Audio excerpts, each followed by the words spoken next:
Welcome to the Huddle Sports Network, where we're breaking boundaries and redefining podcasting. Broadcasting live on 6 different platforms, we're bringing you the latest in sports like never before. Imagine tuning into real-time discussions, expert analyses, and fan interactions all at your fingertips. Each platform offers a unique experience, whether you're on YouTube, Facebook, or Twitch. We're not just sharing stories, we're creating a community of passionate sports enthusiasts. Join us as we dive deep into the evolution of podcasting, where every episode is a chance to engage, debate, and celebrate the world of sports. This is where your voice matters and the game never stops. Welcome to the Huddle Sports Network, where we're breaking boundaries and redefining podcasting. Broadcasting live on 6 different platforms, we're bringing you the latest in sports like never before, where sports passion meets podcasting brilliance.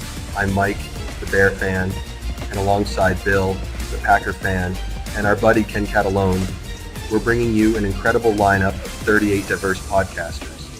Each one brings their unique flavor to the table, covering everything from game analysis to behind-the-scenes stories. Imagine diving deep into the minds of experts who live and breathe football, sharing insights that you won't find anywhere else. Show us here locally in the community. Make sure y'all go check out New Cat Body by Jeremy Campbell.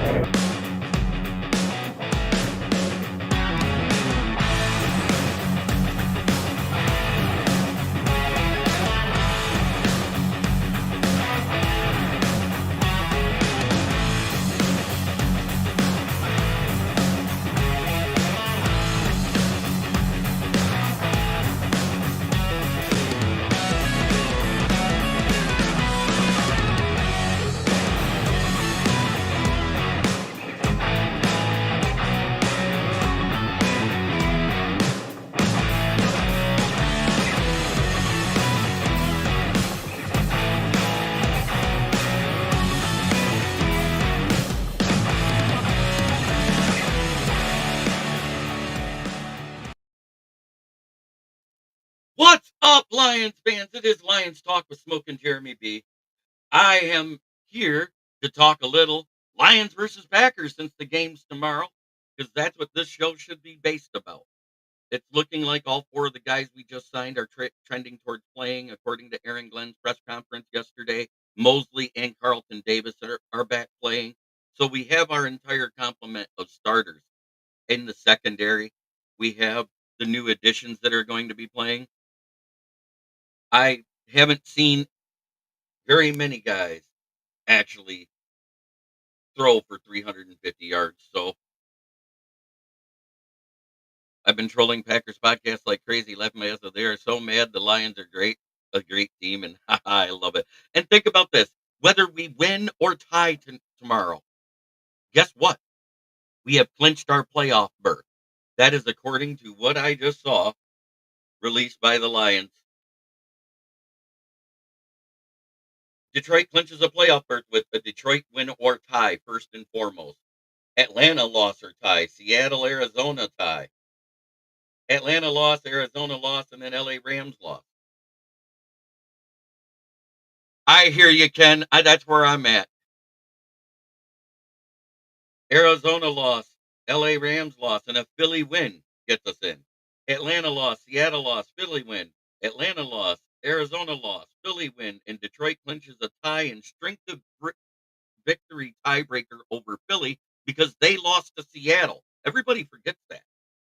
Tampa Bay loss or Seattle, Arizona tie. Tampa Bay loss or tie. Arizona loss. LA Rams loss. Tampa Bay loss or tie. LA loss or a Philly win. Tampa Bay loss. Seattle loss or a Philly win. And if Philly loses, and I'm not saying they will, if they lose, all that goes out, and all Detroit has to do is handle their business. So if we handle our business come tomorrow night, that's all we got to do. That's what it all comes down to. The first option is the best option. Handle your business, win the game, sweep them for the second time in 4 years. Because remember, we did it in 2022. Happy Miracle in Motown Day. Hey, it is what it is. Shit happened in the past. We know this.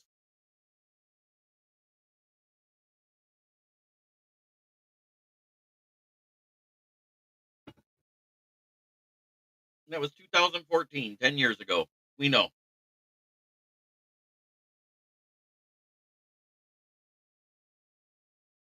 Amen, Ken. I hear you. Man, Henry, why are you rooting for the Lions to lose tomorrow? I don't get it. Is it because we beat you because your coach was a clown on Thanksgiving? Davey, good to see you. Jim Jackson, all you guys, Moonscar.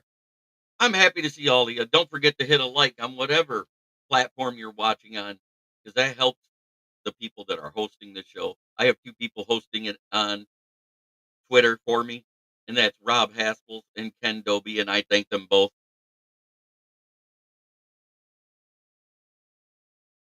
J.I. has a brand new baby, so he hasn't been on much lately. He pops in from time to time. He knows when I'm live. He just had, with a brand new baby in the house, he's got to help take care of Mama Bear. She had a cesarean. Oh, man, this coffee tastes so good with the tears of the three teams in the North we beat so far this year. Makes the creamer so much sweeter.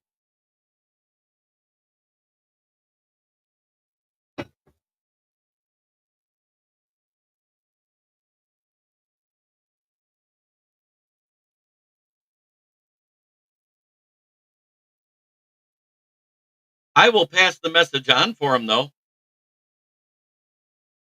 I will do that 100%. I do have his phone number. I'll call him after the show. I'm still waiting for a call from James Burgess. I did invite Ken Catalone on to talk with me today. Where's the Mountain Dew? At the store. I got to make a run after the show. That's why I'm drinking coffee sweetened with Bears, Vikings, and Packers. Cheers.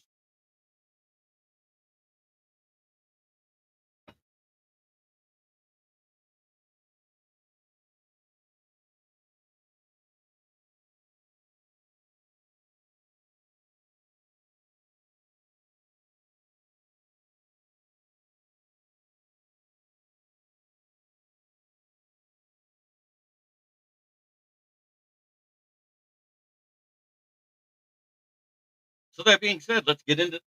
I gave you the statistical breakdown, and it looks like the Lions should win.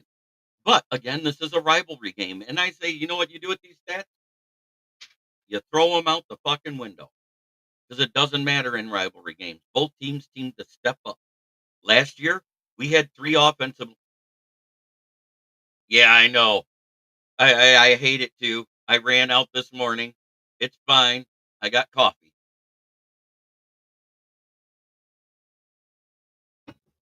I'm happy with coffee. Coffee does good. It's a nice replacement for a minute, but I will get the Mountain Dew shortly.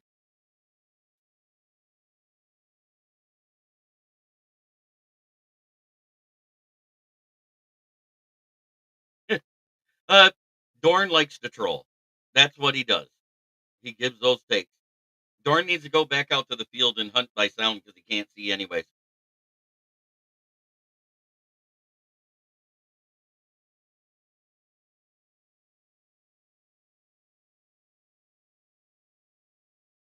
But that being said, let's look at one interesting thing I want to show because if you look at this, same old Dorn. Look at the list of teams on there, and I want to point something out other than the Dallas Cowboys. 2003 Kansas City Chiefs, the Houston Texans in 2012,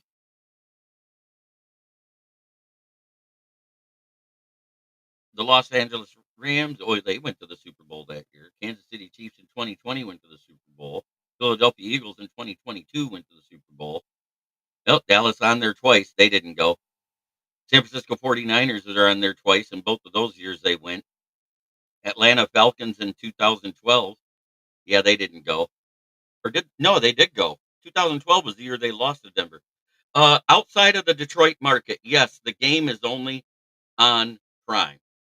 So in Detroit, it's also going to be on Fox 2. So if you're in the Metro Detroit area with the right cable company where you get Fox 2, you will be able to watch it. But you know what was nice about that?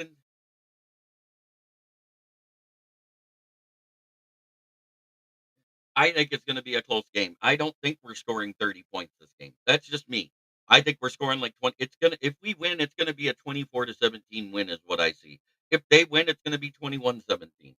I think it's going to be that type of game. It's going to be more of a ground and pound. Both secondaries are actually decent at taking away. That's awesome, Dwayne Keene.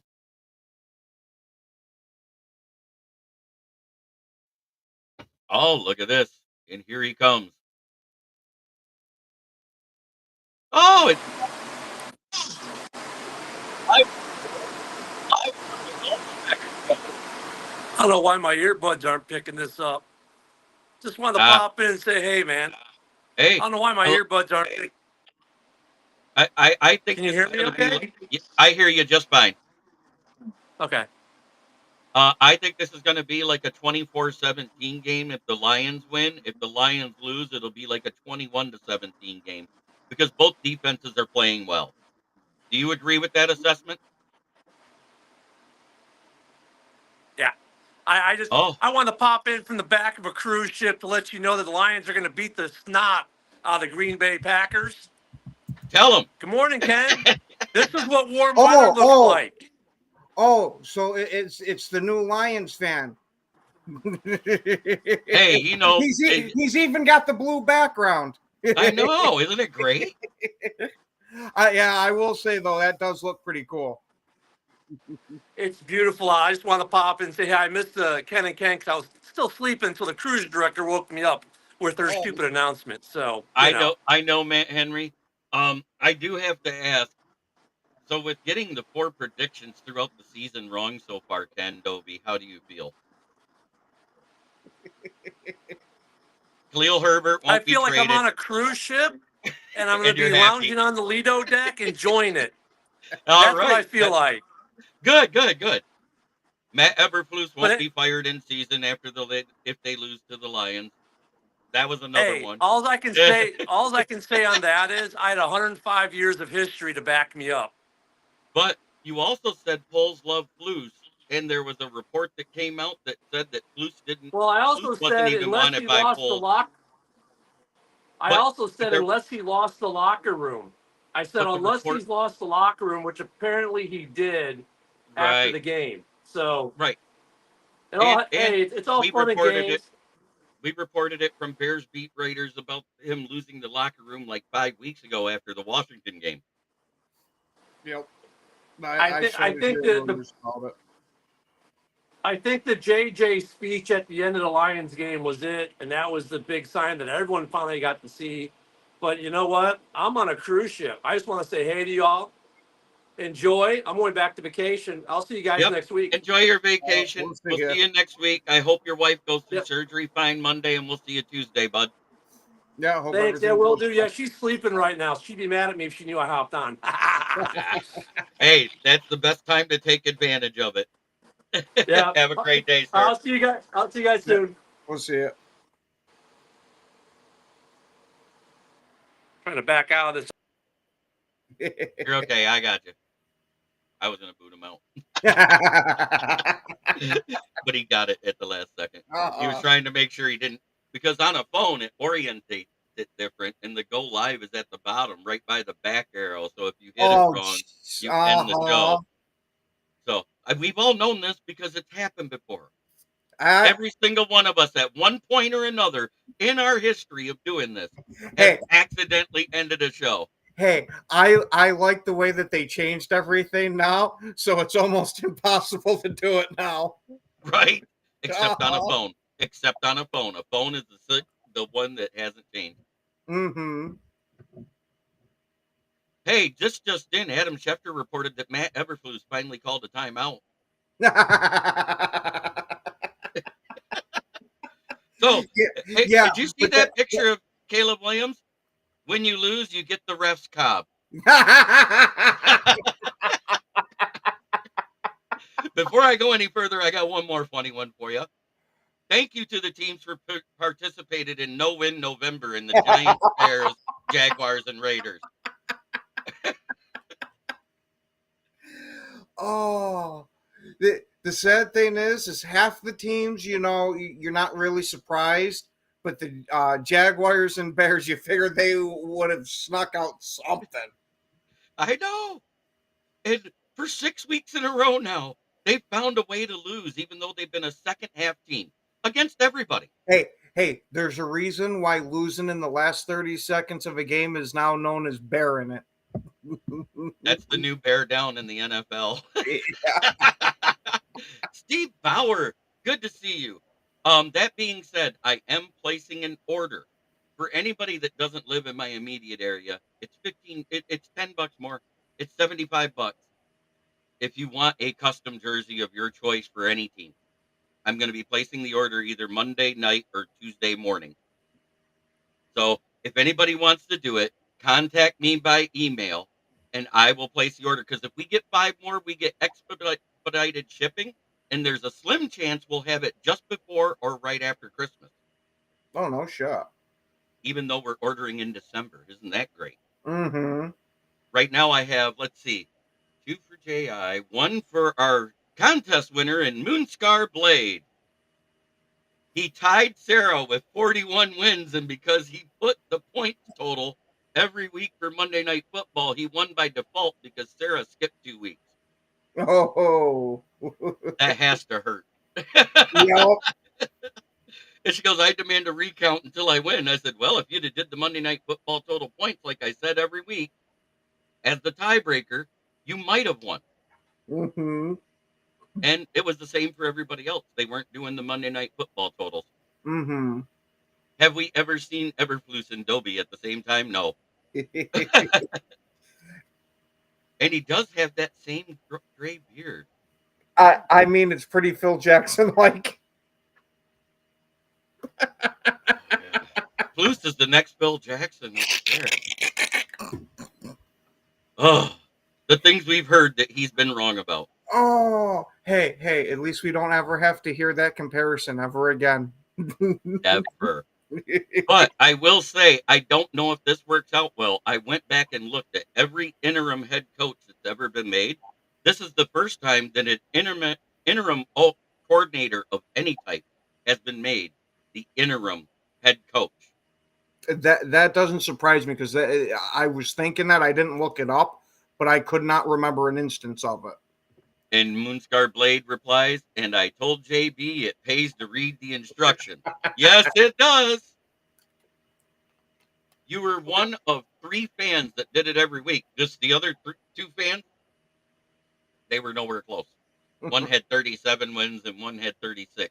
But you know what? If you think about it, in 4 weeks' time, we didn't have a fan that went less than 50%. Compare that to the guys on NFL on Fox and NFL Live on ESPN and the NFL Network on their straight up picking winners. So My fans are better than 40% of the professionals. So what you're saying, JB, is we should be replacing these guys on the NFL Network and running our show on there. Right, because guess what? I had 1 more win than all the fans combined. Yeah, there you go. And I'm not tooting my own horn there. I'm giving credit to the fans. Yep. But if you think about that, if I did 42 out of all those games, and we've seen that the best one on NFL Network did 43. The best one. Yes. That's what I invited him on. The bet is official. The background bet is on for next week's NFL Roundtable Talk. Whoever loses has to wear the other one again. Fair enough. But unfortunately, my computer's not good enough to run a background, but I will make it the logo thing just like I promised. The logo will stay on the entire show. Sounds fucking good to me. And I know you'll pick out a good one, but I was thinking I'd just use this one. Believe me, there's going to be a beauty to one. Yep. Okay. I've got a couple ideas in mind. You got to admit, that is kind of funny to think about just using that one as a joke. I can use that for the daytime show. If you guys win. Yeah. That'll be the logo. So, J.I., if you're out there and you're watching, Rob wants to run the $50 bet back again. Yep. And I think it's only fair. Oh, absolutely. So it'll probably be the same thing again. He'll tell Rob, "Yep, just send it to JB." So that means when Green Bay wins, does Jay get to say, "Hey, can you send me that 50 back?" It don't work that way. That's already gone. Jim Jackson goes, "Here, kitty, kitty, LOL." Believe me, that's what Green Bay will be saying Thursday night. But you know what? I'm going to do the best case, worst case scenario because that's the way I write my articles. You know, I've never went totally homer on my articles. You've read my previews, Mm-hmm. and I said if the Lions win, I see a 24-17 win.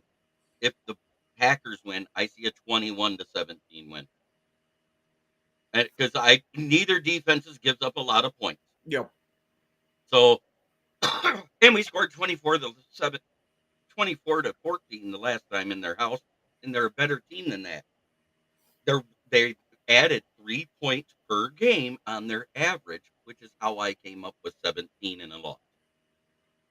Makes sense, don't it? Mm-hmm. I was gonna say I'll give you that. So I actually looked through all the stats, and then I said, "Fuck the stats," because according to the stats, the Lions would win 31 or 32-24. And I don't think it's going to Yeah. come to that much. I don't think either team is scoring that much against the other team because both teams kind of do the same thing. The only thing that I see different is that the Lions are a lot better in the red zone on defense than the Green Bay Packers are. And on offense, we get to the red zone more often than Green Bay does. That's where I came up with my scoring and exactly how I came up with either way. See, I think that we're better with the quick strike type of passing. So To you what? guys, you guys got a little bit more of the EVOA in the Mm-hmm. passing game, but we have a way better EVOA because of the combination of Monty and Gibbs in the ground game. Mm-hmm. Which really Reader surprised might be me. out. They haven't let him practice all week because he did have that short sore shoulder. He's a game time decision. But if Reader's out, Miles Adams actually plays both defensive tackle and defensive end. And plus, we finally had Broderick Martin get his feet wet last week in the last few snaps last week. And he's been a full go all week in practice. So I think you're going to see a rotation next to Aleem McNeil of Broderick Martin, who's the bigger DJ Reader style of defensive tackle size wise. I'm not saying talent wise. Don't Yeah. anybody put words in my mouth. And then when we need the passing downs where Miles Adams is closer to like the Levi on Wuzuriki, smaller to be able to get between a guard and center for pass rush collapsing a pocket. Does that make sense how I'm wording it? Mm-hmm. And I was And going to say there, Jim, don't count on Love to falter. nope, He's been he's starting went to 2 get. weeks. He's went 2 weeks without an interception. Yeah, and it coincides that he's finally healthy, and that's how he's played once he's been Yep. healthy. And Tampa Bay last night took Kayvon Merriweather out of the practice squad. And I think that's the main reason why we signed Quan Alexander and Jamal Adams this past weekend, so they could be here to practice and be able to play. And Aaron Glenn says all 4 of these guys that we signed will be playing in a rotational manner somehow. They're not saying they're starters. They're going to be on the field, is all they said. But Jamal Adams has been doing more snaps at linebacker. Why? Anzalone's out. Rodriguez is out. So Quan Alexander makes sense to be the guy possibly as the starter next to Jack Campbell if he's looking good. If Yeah. not, you'll see probably a platoon of Ben Neiman, Quan Alexander, and Trevor Nowoski splashed in there is what I'm thinking. Okay. It all depends if he's ready to start or not. Yeah, I was gonna say I don't know if I was you how confident I'd feel at Jamal Adams down at linebacker. I think they plan on moving him into that nickel Sam linebacker spot like we did Branch last week because of the Mm-hmm. injuries on the cornerbacks, which all of them are healthy except for Ifeatu Melifonwu. Let's not sugarcoat it because I watched the press conference while Bill was saying, "Oh, but Mosley and Davis are going to be out." No, they've been full go all week. They're playing. My point is he threw all those picks while he was playing injured, and you see a complete change in his gameplay But once he got healthy. But I think it helps with our secondary being healthy this week. I mean, the only guy out in the secondary for sure that could be on the roster is Ennis Rakestraw. And he has been the fifth or sixth guy where he's a rotational guy anyways, because he was a second round pick for a reason. He's not starter quality yet in the NFL. Yeah. Yeah, and we're trending that Romeo Dobbs is going to be out of concussion protocol and should be playing the game. Yeah, you find out today at 4 p.m. Yep. I know. I've been paying attention. You also find out if Jacobs is a full go or not, because they did say if he's limited in practice today, they may have to limit his snaps if he does play. I think that's just a smokescreen. And We've seen I found a out. lot. Yeah, we've seen a lot this year that, oh, you know, we might rest Jacobs a bit, and then he's still going the whole damn game pretty much. So I know Dan Campbell did a excellent acting play with finding out what happened on social media, because as you well know, because you've been around the league as far as a podcaster and watching stuff, every week the names of plays change because they don't want defenses to pick up what your offense is doing the next week. Mm-hmm. So even though everything else was there, the little notes about this will happen or that'll happen, if the names all change, none of that matters. To a degree, because certain formations are going to tell you relatively what the hell they're doing if you have those little snippets there. Right. And some of those snippets were there, but not all of them. Because let's face it, Jameer Jefferson was standing in front of the board. You only got to see about 20% of those notes, is what I'm getting at. But if you actually look at how the Lions run their offense, we run out of the same formation 80% of the time. Okay, And I'm talking about whether it's pass or run. Mm-hmm. But you so don't know. You guys do a lot of what we do. Right. Where you got a shit ton of plays in a couple of different formations. Oh, the Bills signed Micah Hyde to their practice squad today. Yeah, I'm all for it. That's a good pick. Yeah. That's a good pickup as a practice squad guy that you can call up 4 times with 5 weeks left in the season. It's smart. Yep. But I do want to go back to a couple of things that was addressed in the Ken and Ken show. And I'm not talking about injuries. I will not use that as an excuse, because all year we've been winning despite our injury. Mm-hmm. So we kind of have made that excuse bullshit. You know what I'm saying? Mm-hmm. We haven't used it as an excuse. We haven't needed to, because we kept winning. You haven't, and the guys that you hang around with, I have seen a decent chunk, not a shit ton, but a decent chunk of Lions guys starting to preface it like that. I know they are, and I hate it. You know what? But every fan base has a wishy-washy fan base too. You've got those guys that are on the edge. Oh man, they're doing so good, but I expect to fall off. Those guys. Yeah, and you guys got those fans too? Oh yeah, but believe me, I know. Start Malik Willis. Yeah, I know. What? Especially after the loss to the Lions, because the pick six was the biggest difference in the game. Blah, blah, blah, blah, blah. You know what? That was a tipped pick six. That wasn't a straight to Kirby Joseph pass. And no different than 2 of the passes weren't Goff's fault.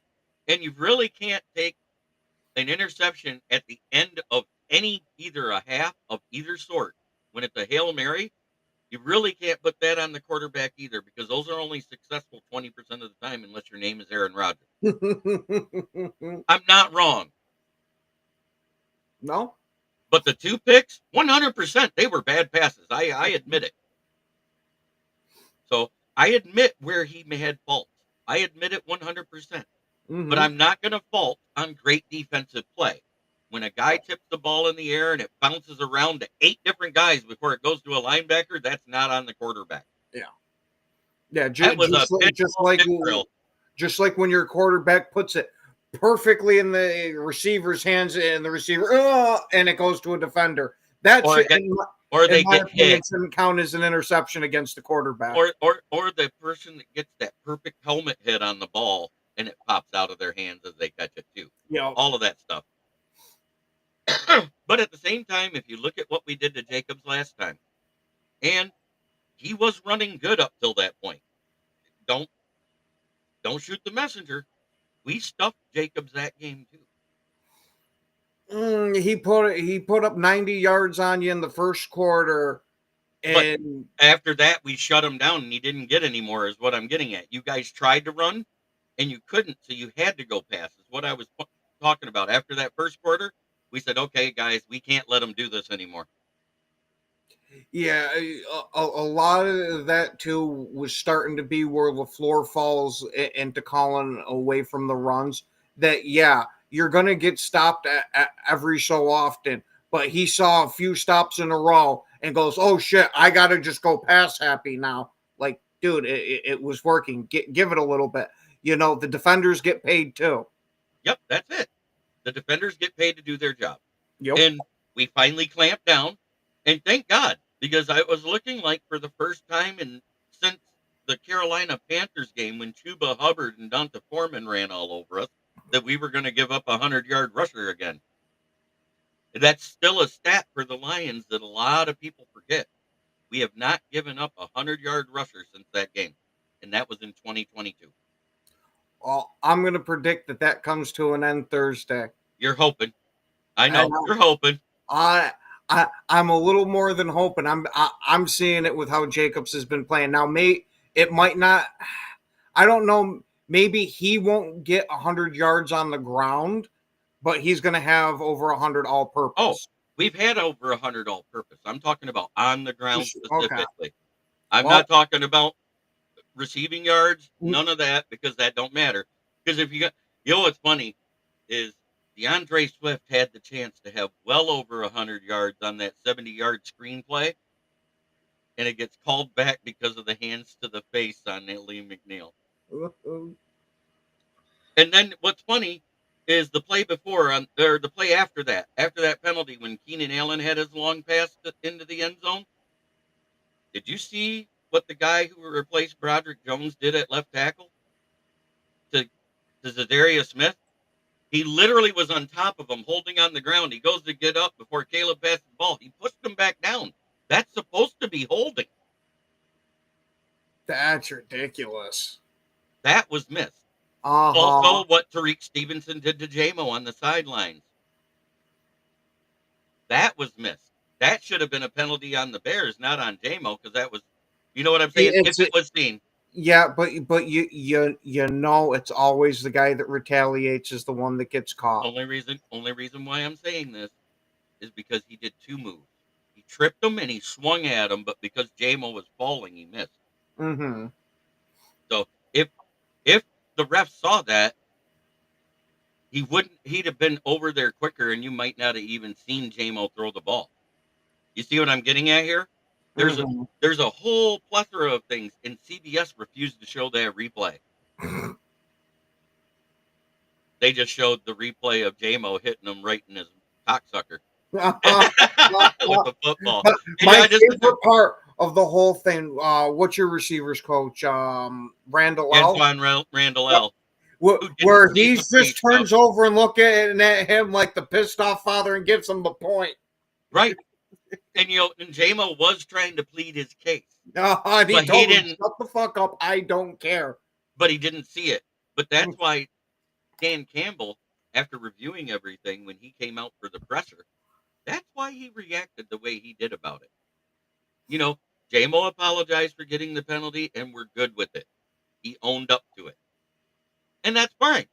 But at the same time, Dan Campbell saw that replay and goes, shit, he's lucky all he got was a football in his mouth.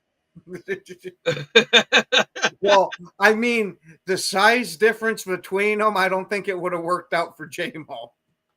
I don't care. It's not the size of the dog. It's the size of the fight in the dog that matters. There's a reason why there's weight classes in boxing and MMA. I know. But I've seen the guys that look like a Chihuahua beat the shit out of a lion. There are outliers, but generally size fucking matters. Yep, and Steve Bauer, you're also right. You're also right on that. If a receiver runs the wrong route and the QB throws to where he's supposed to be and it's an interception, that's not on a QB either. Mm-hmm. We're not talking about that. We're talking about those 2 passes that he threw, one, he sailed it over Laporta's head. The other one, he threw it short. And it wasn't because it was a hook route, because it was Mhm. going to Amon-Ra St. Brown, who does not run round routes. So those 2 passes were bad. Oh, yeah. I'm not going to sugarcoat it. Mm-hmm. And the fact that we still won that game is a testament to our defense, though. Hey, I give you credit for it, and I'm not taking anything away, but I also think it shows how much the Texans still have to go to be a complete team. Because a lot of us anointed them as juggernauts in the offseason because of all the offseason moves that they made. And that showed they are not on the same level as these top echelon Oh, teams. no. And we all said this. I said Mm, they're the best team in their division, but I don't think they're the best team in football. We said no. that this preseason when we talked. Mm-hmm. I Yeah. said there, I said, and if CJ Stroud has any type of sophomore slump, they'll win the division and be one and done in the playoffs. Yeah. Because that roster and the coaching is good enough they can win that division. Mm-hmm. But I didn't. I seen a lot of people saying, "Oh, the Texans could upset the Chiefs." It looked like it from what they added and from what CJ did last year, but especially with your game there, how the hell do you not capitalize something on 5 freaking turnovers? Right. Mhm. But that's a testament to our defense stopping whatever they were doing in the second half too. That's all I was Well, getting yeah, at. yeah, but to be fair too, they've had a lot of second half collapses against other teams. And it was just like versus you guys. If you look at that game, Mixon had 89 yards rushing in the first half, and he never got another yard. How does that happen when you have a lead? That was and it wasn't because they didn't call rushing plays, because I went back and looked at the scoring summary with all the box, Mm-hmm. replay. They ran the ball 18 times in the second half and didn't get a yard. That's That's huge. That's huge. that's freaking terrible. That's because of that defense, though. Mhm. And that's without Hutchinson, without Davenport, without Barnes. So, you know, what all I'm getting at is every time someone questions an injury on this defense, somehow this team steps up on defense. We had a nice run like that in 2010 when we lost all those guys and still happened to win the Super Bowl. Right. And this narrative right here, if you look at that list, other than the Dallas Cowboys, almost every single team on there either made it to the conference championship game or the Super Bowl, and half of the ones that made it to the Super Bowl won. I mean, that's since the 1970 merger. That's a pretty telling stat. Mhm. So, and that's what gives me hope about this year, that the Yeah. Lions will be representing the NFC in the Super Bowl because of the point differential. Yes, we played some bad teams. I don't skirt that. You got to You play can't. who's on your schedule. Yeah, that's just it. Teams don't make up their own schedule. It's made up by Goodell and the schedule makers at the NFL offices, and they're handed out to every team. And you know what's funny? The only team that avoided playing another first place team this year was the Kansas City fucking Chiefs. They avoided playing the Lions because they'd have had to play the Lions in our house because we had the better record. Mm-hmm. But you know why they didn't do it? Because Taylor Swift's concert schedule didn't match up with that primetime matchup. That's the only reason we're not playing the Chiefs this year. And I wish we were, because the way we're playing versus how they're playing, I think the Lions would win in the regular season. Their defense is fucking outstanding, but I think your defense could take advantage of Patrick Mahomes. Oh, yeah, 100%. It would be a lot like what the Bills did. They didn't beat them with the passing game. What did they beat them with? The ground game. They're good against the pass. They're bad against the run. Karlaftis is just like what everybody said, Preston Smith, what everybody says about Daniil Hunter. All you got to do to beat him is run at him. I think you mean Zadarius Smith. No, no, no. I was going to say Preston was a pretty decent run stopper. And when he first started, as the years progressed, that's how you beat both the Smith brothers when they were on the Packers. That was the analogy. Okay, yeah, I will give it to you. Preston got way better at it as he went on. Right. I'm just saying, when they were both on the team Okay. together, the rule was you run right at them. You tire them out, and then they can't rush the passer, and then you got time to throw. That's what I'm talking about. And Zadarius Smith has become a better run defender. Do you realize he has 5 tackles for loss through 3 games? That's fucking outstanding for him. Right. Do you realize he's the first player since Aiden Hutchinson for the Lions to have 8 pressures by himself in one game? So you guys got something to look out for too. Well, hopefully he'll be lined up either over Zach Tom or Jenkins. Hey, I'll even take him against Walker. I'm just worried about him versus Sean Ryan. Yeah, the other tackle, right? You know, the other guard. The guards are going to be facing a full Monty of Martin and Aleem McNeil. Good luck with that. I have no issues with Jenkins being in there, and Myers hasn't been bad at all this year. No, as a matter of fact, the game that you guys had your worst interior O-line performance was when Josh Myers went down mid the game. Oh no, he didn't even start that game. Okay, was that versus the Minnesota? I think it was. No, or was it? Or was it your next game? I think it was because it was like 3 weeks ago when it happened. It was the game before the Bears game. Yep. Yeah, that's just it. If you look at it, Monty needs 280 yards this season to hit 1,000. Gibbs only needs 27. He's getting it this game. Well, 27, you'd fucking hope. And that's just on the ground. That's not including his receiving yards. Mm-hmm. Right now in the NFL, in order, if you go right down the list, it's for NFC. I'm not going to throw Derrick Henry in there. In the NFC, it's Josh Jacobs. It's Aaron Jones. It's Kyron Williams. It's Jahmyr Gibbs. Everybody said it was going to be Swift and Roschon Johnson. I don't think everybody said it, but I just you know what I'm talking about. I just think the people that did say it said it the loudest. Oh, I know. I'm just throwing it out there. Mm-hmm. And Kevin, Packer fans aren't concerned about facing Zadarius because we already had to face him with Minnesota. So it's not like, oh my God, we got to face one of our former players. No, it isn't about that. But there is some concern because if he goes off and doesn't get hurt. If he lines up against the tackles, I like the matchup. If he's on the interior of the line, I think that's where he can do more damage. I believe, especially over that right side. If Derrick Henry can't play this week, Saquon will break the record. If Derrick Henry plays this week, he technically still has more yards than Saquon. Mm-hmm. So that's why I said in the NFC. There's a big difference there. He has a chance, but, no one's ever done it. No one's ever stayed healthy enough to do it. Frank Gore got close. Jonathan Taylor got close.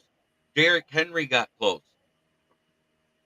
Everybody gets close, but all of a sudden they get hurt or they just don't play up to their potential or they face a team that stops the run. Luckily for Philly, they were a second-place team last year. They don't have to play the Lions. And I'm right about that because if we stuff Saquon the same way we did when we played for the Giants. Well, granted, there's a huge difference in offensive line between the two. I know what you're saying. You know what I'm getting at there. We've faced some good offensive lines that have had good running backs and stuffed them so far is all I'm getting at. I'm not trying to overblow it, is what I'm saying. But there is a good chance that if it comes down to that matchup in the NFC Championship, it's why I'm not as scared as some Lions fans seem to be. The only thing I'd worry about with Philadelphia it is like the Green Bay effect of last year. They're getting hot at the perfect time. And like hoping we're leading into now. We got the start of it, but we have to get this win Thursday to keep that momentum. After that Ravens game, if the Monday Night Football game didn't go the way it did, I would say Saquon is the front runner for MVP. But the performance that Josh Allen did on Monday Night Football, he leapt over everybody to number one that week because he's the first quarterback in NFL history to have a receiving touchdown, 2 passing touchdowns, and a rushing touchdown. And the fact that they have a better record, and they already clinched their division. Mm-hmm. Right now, Josh Allen is the league's MVP, hands down.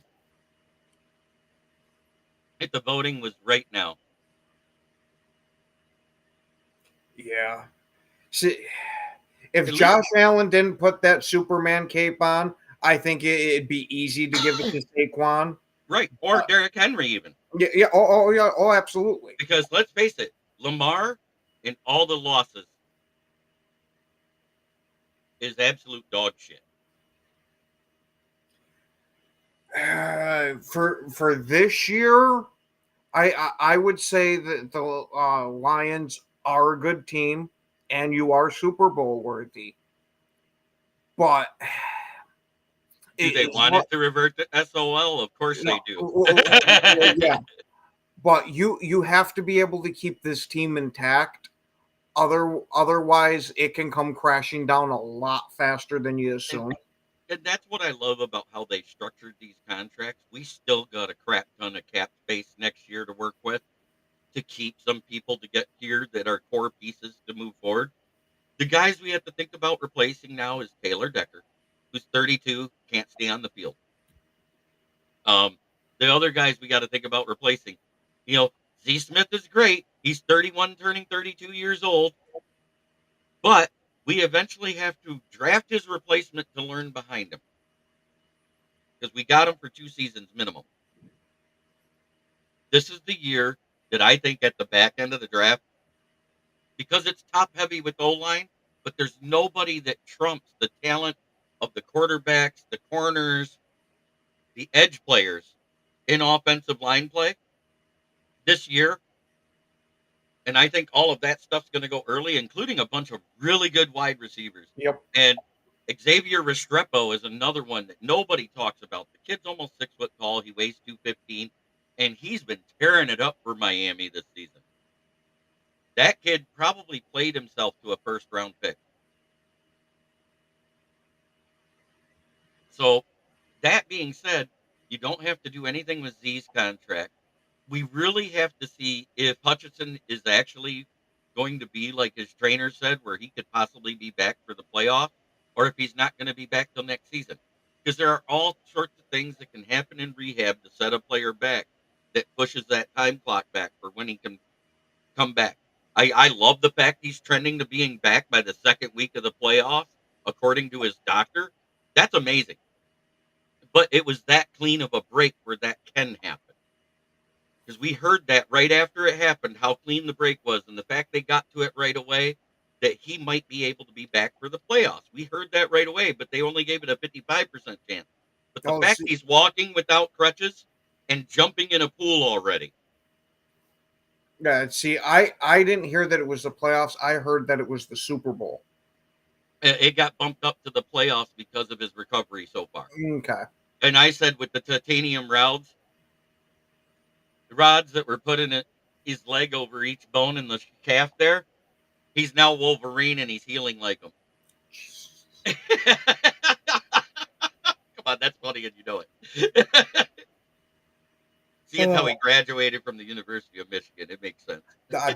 I knew you were going to fucking go there. And how about that? Ohio State, number 3 in the country, loses to the unranked Michigan Wolverines in their house. That reminds me. How about the Miami Hurricanes? I don't remember where they were ranked, but they were somewhere in, I think, the top 5. Top 10. Losing to SU this past freaking weekend. Yeah, it was great. Ryan Stover. Hey, what up, Jeremy? Just got online. What are my score predictions? I said if everything goes right, and I'm trying not to be a homer here, just because I'm going by the predictions of how everything has gone since our against our divisional opponents. They've all been close games. I think if the Lions win, it's 24-17. If everything goes wrong and we lose, the Packers win 21-17. And I think those are realistic expectations on both sides. Yeah, and I got the feeling that whoever wins is going to win by a touchdown. Yeah, Yeah, I think it's either going to be really close or a touchdown. Yeah, yeah, that's what I'm getting at. yeah. Mm-hmm. So, and I'm not saying the Lions will lose, and I'm not saying they will win. I want them to win, and I'm trying to will them to a win 100%. No more than Ken wants his team to win, and he's willing them to a win because Oh, you better believe it. he number one wants to win that logo bet for the Oh, show. oh, you better fucking believe it. I'm Because quite sure you're I going to have still AI can't make wait for something the good for me. following Wednesday. But if he Oh, loses, no ghosting. have I ghosted yet? I know I'm fucking with you. Remember, I tried to get Ken to do it. He wouldn't do it. Oh, dude, I tried to get Ken to do it. I don't know. And then when he predicted the Lions will win, remember he did. He predicted the Lions would win on Thanksgiving. He goes, and I don't think it'll be close. And I said, that's where I think you're wrong. I think it will be a Yep. close game.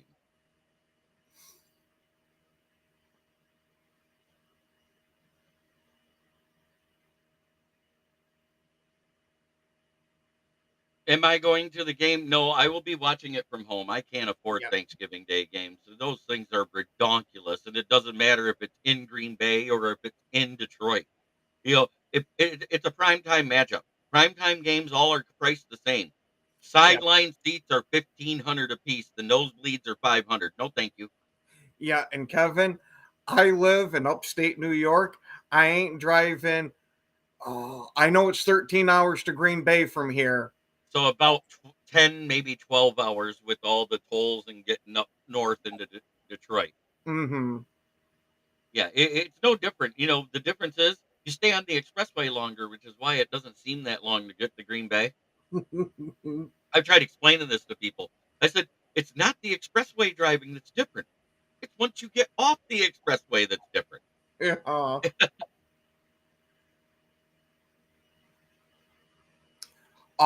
Their offense only scored 17 points against us last game. Right. We only scored 17 points offensively in Green Bay in the cold with the rain and the wind and made Green Bay look like the Lions should have outside. Mm-hmm.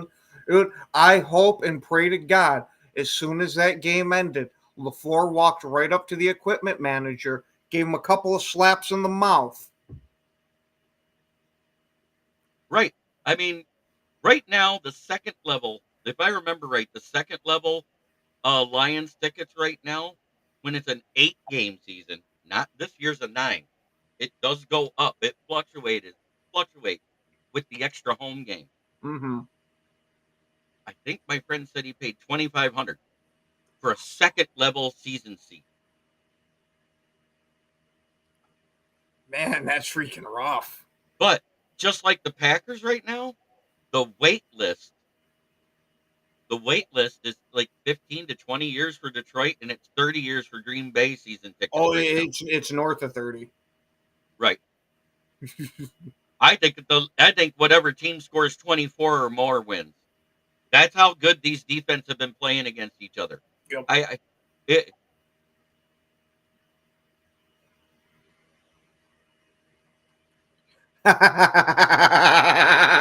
Orlando.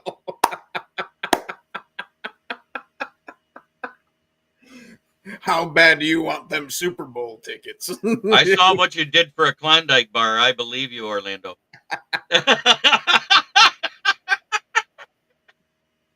Oh, that's funny. Ben Johnson. Yeah, you know what? You got to give credit where credit's due. AG has been doing an amazing job despite the injury. Ben Johnson, for some reason, this offense always shows up. And that's a good question from Kevin Weaver, Packers fan. Do you think the Vikes are frauds?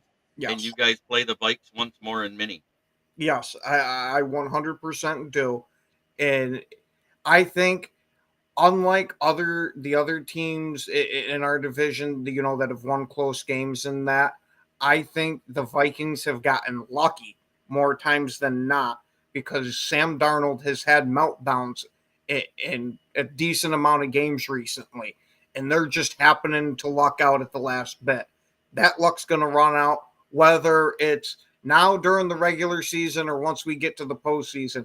But we've seen this story from Minnesota before. You know what's funny is I'm going to mention something you're going to laugh. If the Chiefs win one more one-score game, you know what two teams they tie? Hmm. The 2020 Steelers and the 2021 Minnesota Vikings with 11 one-score wins. Uh-uh. We have all said you can't win that many one-score games and win in the playoffs. Mm-hmm. No matter how good your defense is doing, no matter how good your offense is doing, it comes back to bite you in the ass in the playoffs. Yeah, it most certainly does. And they're at 10 right now. They've only had one blowout win, and that was versus a very bad team. Mm-hmm. I think it was the Panthers. No, they almost lost to the Panthers. Who was it? Was it the Jaguars they blew out? It was, wasn't it? I honestly don't even remember because, to be honest with you, whenever I see Chief shit, I kind of just glaze over now. Well, I've just been paying attention to it because when they were undefeated, everybody said, "Oh, they're the better team to Detroit," and I was like, "Wait a minute, who have they played, and who has Detroit played at the same time?" My thing was when they were undefeated, I had a feeling that the league was going to try to set them up for that whole undefeated season nonsense.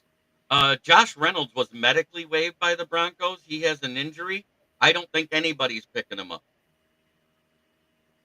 So no, it's a hell to the no.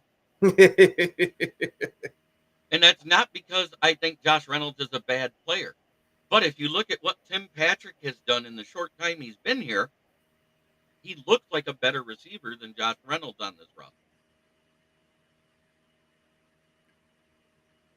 I'm trying to remember which one Patrick is. Is that your third receiver? Our third receiver, the Okay. one that's been making all those clutch third downs and everything else, and he Okay. finally got in the end zone. He's playing just like Reynolds did last year before Reynolds started having drop issues. Mm-hmm. The difference is he's played more games this year and not had any drops. Mm-hmm. So that's huge. Yes, and you're absolutely right, Orlando. Our 0-16 year, we lost 11 one-score games. One of them being to the Packers, and they were scared shitless we were going to win and get out of the zero mode. But you remember that, Ken? What year was it that you went 0-16? 2008. Oh, okay. Yep. Yeah. Because we were leading going into the third quarter, and Packers fans were like, "What the fuck? These teams ain't won a game, and they're going to beat us." Because that was Rodgers' second year starting. And no, that was his first year starting, and that's when he was having the bit of the up and down shit. And you were starting to get some of that talk of, oh, we shouldn't have let go of Favre. When not weeks before, it was that he was already anointed. Granted, from what I saw that first game, I anointed him too. But he had a major up and down year that first year. And then think about this. After Culpepper and Ty Detmer got hurt that year, we had to start rookie Dan Orlovsky out of Connecticut. And we're playing against Minnesota and have a chance to win. We're leading by a point. And this motherfucker on the final play of the game runs the fuck out of the back of the end zone because he's a scared little bitch. I love Dan Orlovsky. I swear I do. For being one of I the love only the idiots that runs out of the back of the end zone. But I will say, him as an analyst or whatever, he's pretty damn good. Yeah. You can see that he's actually got a brain in his head. Now you wonder why that didn't translate to the field. Yeah, well, because players who can't play either coach or comment. There, I said it. Oh, so is that why Tony Romo is a Hall of Fame worthy announcer and was just a quarterback? Exactly. He was great. You know what Tony Romo is? The same as Dak Prescott and the same as Kirk Cousins. Great in the regular season, chokes in prime time and in playoffs. I know. Tell me about it. I loved watching him choke against Green Bay every year. Hell, he damn near choked against Detroit. If we'd have been able to run the ball effectively in the second half, that PI wouldn't have made a difference. Mm-hmm. But Jim Caldwell and his play calling cost us the Dallas game more than that picked up PI flag did. Yeah, yeah. Jim Caldwell. I mean, I liked him as a Lions coach, but And that's not a Megatron, ringing endorsement. was that Megatron's rookie year, 2008? I think it was. I don't remember when Megatron was drafted. I believe it was. He's right. And Megatron was on that team with Dan Campbell. That's right. Because Dan Campbell was the backup tight end that year. See, I don't remember Dan Campbell when he played, but I remember when he was a coach with the Saints. And I actually liked him then. That's why I hated that you guys got him, because I figured he was going to be a decent one. Yep, you're absolutely right. Dan was one of the first believers as soon as we got Dan Campbell that the Lions were turning this around. He was one of the first analysts to say it. And everybody laughed at him on First Take that show. Remember that, Ken? Mm-hmm. Oh, dude! After Dan Campbell's first year, when the season ended, we did our takes to wrap up the year, and we were doing a segment of give credit where it's due. And from the way that the question was phrased, I thought we were talking about our rivals. So I had said that I'll give it to Dan Campbell that he actually gave backbone to the Lions, and he seemed like he was taking them in a direction. Now, I was right about it, but I don't want to be. Yeah, and the biggest thing that happened that first year was just before the Pittsburgh game when we fired Anthony Lynn. Or Mm-hmm. demoted him from play calling and gave it to Ben Johnson and Dan Campbell combined. And Mm-hmm. everybody forgets that it was both of them, not one or the other. Well, I was going to say, didn't Dan Campbell do it by himself for a couple of weeks, and the results were kind of eh? Nope. Nope, because we ended up tying it versus Pittsburgh. Goff got sick and had to miss 2 weeks, and our backup quarterback came in, and that's when it was meh. Okay. Kevin wants me to go in on Mike McCarthy. I'll give you my 100% honest take about McCarthy. He was one of the best coaches in 2007 till, we'll say, about 2015. Yeah, 2014, 2015. After that, he absolutely sucked. He was completely disconnected from the team. Not only was he not putting new plays in his playbook, but he was in his office while we were having offensive meetings going on, getting massages.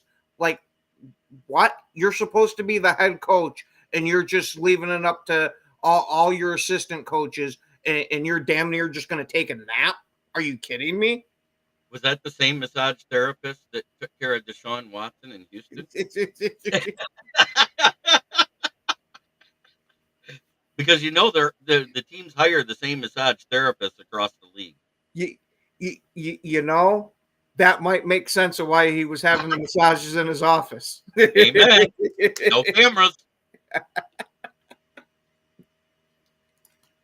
Hey, you know what they call those massage therapists now? OF girls. It might have been the same one, but I don't think it had the same result, because I don't think she would have been able to find it with McCarthy. So the only two teams that matter this week are all we're going to talk about today to close out the show. And that's the Packers and the Lions. Why? Because if the Packers win, they may move to second if the Vikings lose to the Falcons. Mm-hmm. But the heads up thing will give the edge back to Minnesota is the bad part. Yeah. You know what's funny? If the Lions lose Minnesota loses, the Lions are still sitting right where they are atop the division. If the Lions lose and Minnesota wins, guess what? We're still atop the division because we beat Minnesota. So Yeah. right now, and because of a win versus a team that Philly losses, we stay atop them in the NFC seeding too. Oh, now when did I realize Rodgers had to go? It was honestly after that Detroit game. In 2021 when we were nobodies and ended Yeah. up beating you because we hammered Rodgers that first half. Everybody forgets that's why Love had to come in the second half. It wasn't because they wanted to keep Rodgers fresh for the playoffs. They wanted him to survive the game. No, There was no, no. 12 Okay, no, QB no, hits. not that game. It Oh, was the 2022 when he had walked oh, off the field with Cobb there. I yeah. I not only thought that it was time for him to go, I thought 100% he was retiring. And I truly believe with every fiber of my being he would have retired, except for the fact that Tom Brady retired too, and he did not want to share the stage with him. Who are your players that are out this week?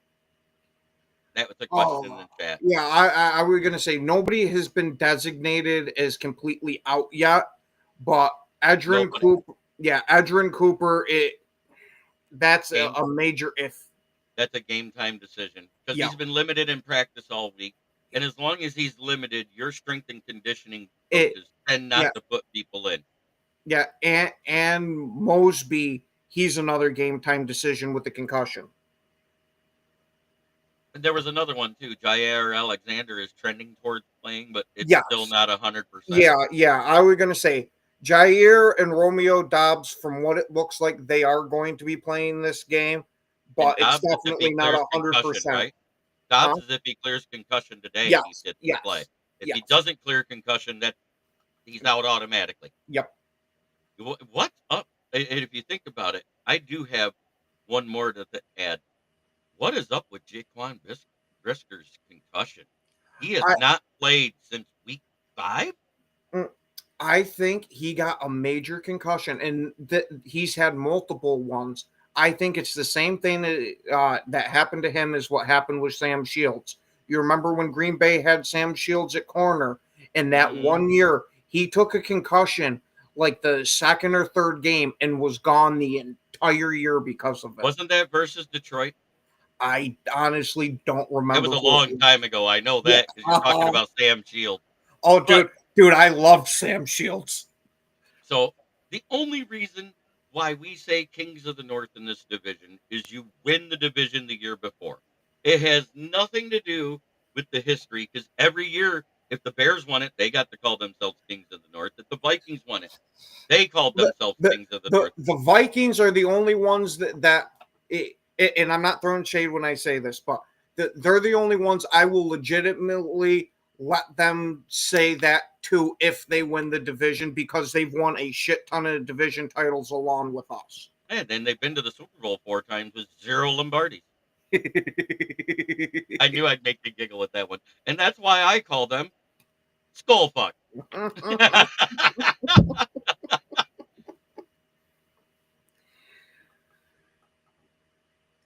Was the branch hit dirty in Packers fans' minds? The one where they showed the replay where it actually wasn't helmet to helmet. Yeah, yes. Because you could see him actively turn into it. But at the same time, if you actually look, it was more his shoulder than his helmet that made contact. Yeah, but the helmet still made some Oh, contact. I know. It was a glancing blow at the helmet, but it was more the shoulder to shoulder, is what I was Mhm. getting at. Yeah. And that's where I'm going to say that hit wasn't as dirty as what we saw last weekend in the Jags game.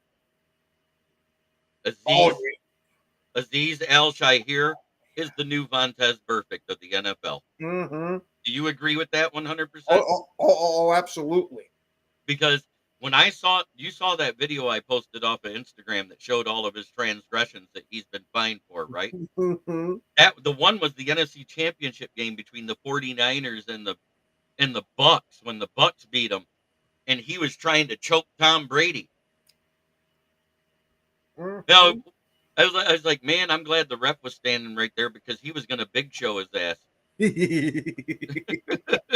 Hey, I honestly think guys like him and Sue, those type of guys, and obviously Vontez Perfect, that those type of guys that have those multiple infractions from that should be banned from the league type of shit.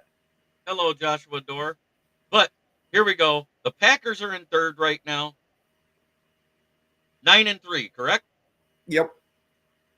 But I'm going to say it the way I always do. FTP. Whether they win or lose, I don't give a fuck. It's fuck the Packers. And of course, we're still kings of the North till somebody knocks us out of first place. I don't care what anybody says. You ought Wouldn't to it be call an the awful wrong shape? show, Joshua Dorr. I'm not sponsored by Mata Heating and Cooling. Now, wouldn't it be a shame if the Lions led the division all throughout the year just to have Green Bay steal it at the very end? Do you realize how much it would have to happen? How much has to happen for that to happen? All you'd have to do is lose a couple of games. I don't see it happening though, because you're 1-2 in the division already. I think that's what hurts you the most. Hey, you lose one to us, and then you just got to lose one to the Vikings or the Bears. I don't see it happening. You're talking about the Bears. You're putting your hope in the Bears. You're You're talking about the Bears. Wait. Bears You just said the Bears. Tough. Yes, the Bears always play you guys real tough. But they don't know how to win. I'm not scared of them. They did last year. Yeah, that's last year. This defense is not playing the same. Yeah. Well, maybe now that they got Eberflus out, they might have some semblance of a real team. So, last but not least, it is time for me to talk about my sponsor, which is Brandon Service at the corner of South Grand Traverse and West Atherton Road, 602 West Atherton Road. In Flint, where the water's shit, but the tires are good. Stop in and check us out. Used tires starting at $45 and up. New tires, call to get your quote, like James Burgess did this morning. 810-233-8230. Talk to George, Red, or myself. Mention this ad. If you're buying a set of new tires, they will give you $25 off your set. If you're buying a used set, you get $10 off.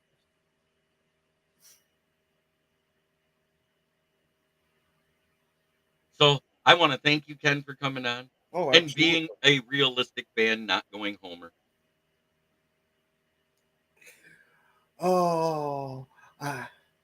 Yeah, I exactly. I don't want if we sweep them in the season, I don't want either one of them to make it to us in the playoffs. Because winning 3 times. Do we serve Teslas? Yes, we absolutely do.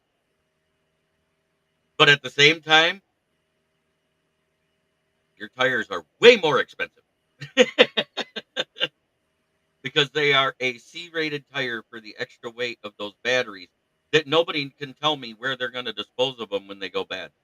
We're going to send them to the moon. That's why Elon's making the rockets. Amen. The moon and Mars. That's where they're going.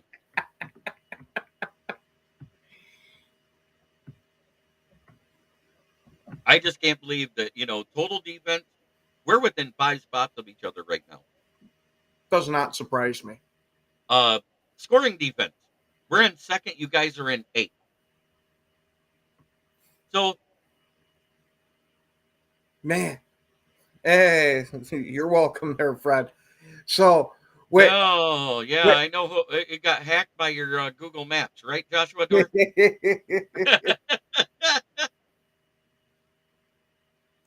You cannot recycle a cobalt battery. They use cobalt in those batteries. Cobalt is toxic to the earth. It is toxic to the air. If those batteries rupture while you're driving down the road, which is what happens when they explode, 9 times out of 10, the person in the car will die of cancer or immediately. Fun. So that is why I will not buy an electric hybrid car. I will stick to fossil fuels. Well, it's a good thing they're working on new battery technology all the time, because Yep. that don't sound the greatest. Because I know cobalt, it's only a couple of isotopes of it that are radioactive like that. Right. So we got to find a different way to do this. FTP Fred. We're sending them to Chicago to add to the dump that city is. What a great answer! That one wins. But thank you for watching, everybody. It's been a great show. I just am a firm believer that they can't force everybody to buy an electric vehicle because the cost is 60% more than your average car. Oh, So not until they only make that, it, they don't have the freaking infrastructure to support it. You saw the nonsense going on in California. yep. So try every day to be a better person than you were the day before, unless you're talking to your rival fan base.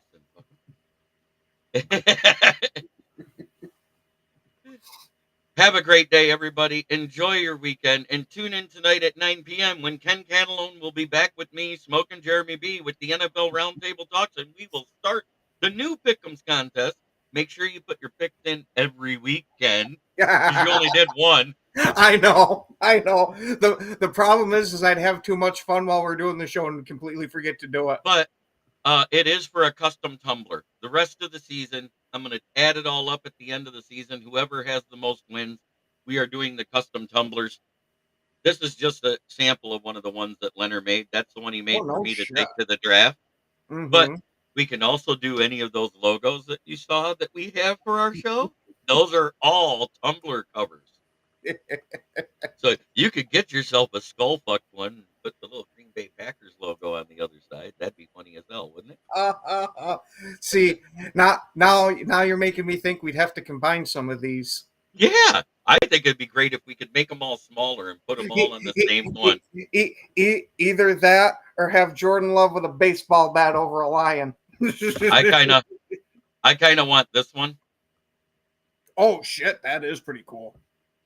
or this one. That's not bad either. I definitely like that first one better though. Oh yeah, I love the Hutchinson one because that was a meme that was made as soon as he got hurt. I Mm-hmm. would love that to be one. But you know what? This one won the internet when it was made because nobody realized it till it was put out there that this is what they meant. No. Come on, you gotta admit that was great. They did the angle perfect, so when the cameraman took the picture, they made a T.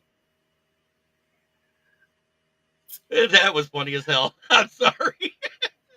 Yeah, I'm gonna hope that one sticks in Green Bay's craw for tomorrow night, and they make you pay for it. Yeah, I know. But again, this has been Lions Talk with Smoking Jeremy B. I will go live with my own pregame show tomorrow morning, but we are doing the extended NFL Roundtable Talks tonight because it is the pregame show where I'm going to dive more into the stat. Jamal, if you didn't hear it, Jamal Adams will be wearing 25 instead of 33 because Sion Baki is an active player and cannot switch his number mid-season. So Jamal Adams gets 25. Quan Alexander gets the medically waived Traquan Smith's number of 10. Jonah Williams, defensive end, gets 78. And Miles Adams gets number 66. At least those are lineman numbers. Hallelujah.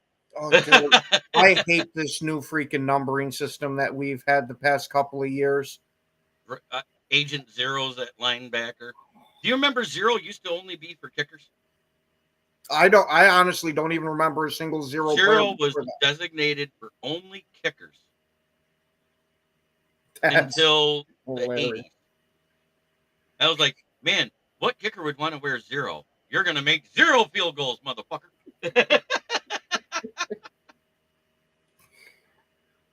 Oh, Yes, we can do that. 100%. Branch flipping off the fans as he got ejected. Yeah, we can make that. So put your picks in on the community posts on YouTube. I track them every week. And man, did it come down to the wire because at one point, Sarah was leading by 4 games after 2 weeks. And then it went to 3. And then it went to 2. And then all of a sudden it was gone. And and it was a 4-way tie. And because Moonscar Blade understood the assignment and put in the total points scored for Monday Night Football, he won. Man, I will be back on at noon tomorrow, and I will be live again in, let's see, 8 hours and 40 minutes tonight. I know that's late there in Germany, Kevin. I know you're in Germany, and I respect you for watching our show with the major time difference. oh We're yeah, worldwide. Think oh about yeah, that. We yeah. got a guy commenting from Germany Oh, dude, right I now. got a couple of guys that watch my show. I forgot which country it is, but from Africa. $25 shipped, Fred. You got to contact Leonard on it. That's the tumbler price. That's $25 shipped. And these are the nice aluminum insulated ones. They literally, if you keep them closed, they hold stuff cold for up to 6 to 8 hours. Oh no shit. So they work great.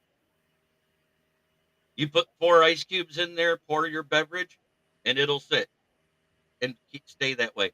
I literally have poured a cup of coffee in there and closed it, forgot about it, went to work, came home, and it was still warm enough to drink without heating. How crazy is that? All I had to do is restir the creamer. Yeah. Germany is 3 a.m. in the morning. Yep. Ooh. Yeah, I know it's a long time. And that's why I appreciate you for being here, sir. But that shows what type of fandom you have for the Lions. Yep. But once again, have a great day, everybody, and we'll see you tonight.